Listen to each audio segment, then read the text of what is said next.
Naniniwala naman po si senatorial candidate Rodante Marcoleta na malaki ang tulong ng panawagan ng taong bayan para mapauwi sa bansa si dating Pangulong Rodrigo Duterte na kasalukuyan po ay nasa The Hague, Netherlands. Samantala, muli namang giniit ng ilang mambabatas na may lapses sa naging pag-aresto sa dating Pangulo at hindi na ibigay ang mga karapatan nito. Erlo Bringas sa detalye. May tulong ang taong bayan para mapakinggan daw ng International Criminal Court. Yan ang sinabi ni Senatorial candidate Rodante Marcoleta sa kabila ng mga panawagan na mapauwi ng dating Pangulong Rodrigo Duterte sa bansa na kasalukuyan nakapiit sa ICC sa The Hague, Netherlands at naharap sa kasong crime against humanity. Kabilang yan sa mga nabanggit ni Marcoleta sa kanya naging pagbisita sa mga Kapampangan sa Mabalacat City sa Pampanga.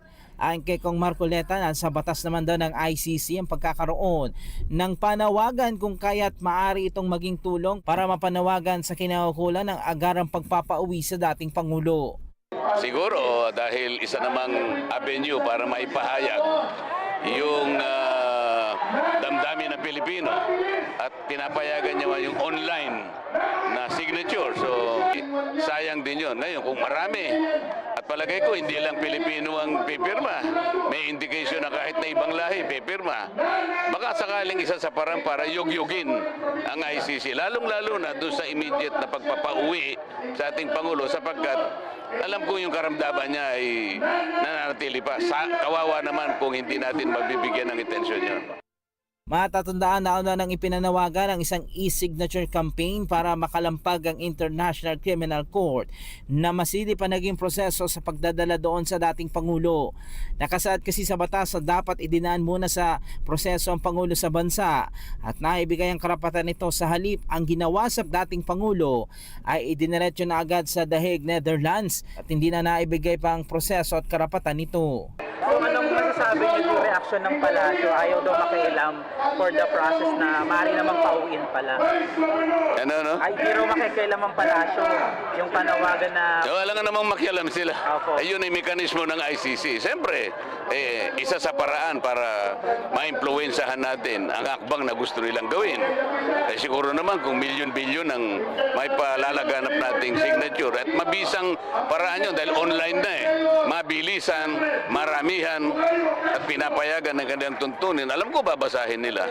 At hindi lamang yun, sapagkat yung ginawa naming petisyon nakasalig mismo sa mga argumento na pinapayagan nila at alam naman namin yung argumento namin ay may laman naman para questionin. Hindi dapat maihalin tulad daw ang kaso ng dating Pangulo sa kaso nila Russian President Vladimir Putin at Israel Prime Minister Benjamin Netanyahu na parehong may kaso din sa ICC dahil may tuturing na mas malala pa nga ang mga nagawa ng dalawang lider kaysa sa dating Pangulo. Malaking tanong din anya kung bakit hindi pa naaresto ang dalawang lider sa kabila na meron na ding warrant ang mga ito mula sa ICC.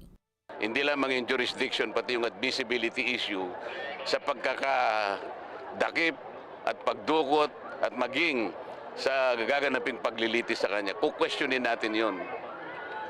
Kung kanina sa speech nyo, nabanggit nyo sila President Putin, sila Netanyahu, na may mga current na kaso rin for the ICC. Ano po ba sa tingin nyo ang ano? Bakit? Kasi kailangan banggitin natin yun para makita natin kung talagang makatarungan siya at parehas silang mag-a-apply nung kanilang mga processes. Nauna pang inisyuhan ng warrant of arrest ng dalawang ito At kung tutuusin, pinadaan din sa Interpol. At kung titingnan mo yung nature ng charge, yung crime against humanity of murder, ang element nun ay widespread systematic attack on civilian population. Hindi naman ganun ang paraan ni Pangulong Duterte. Erlo Bringas para sa Matanak, Agila, Matatag, Matapa, Matapa.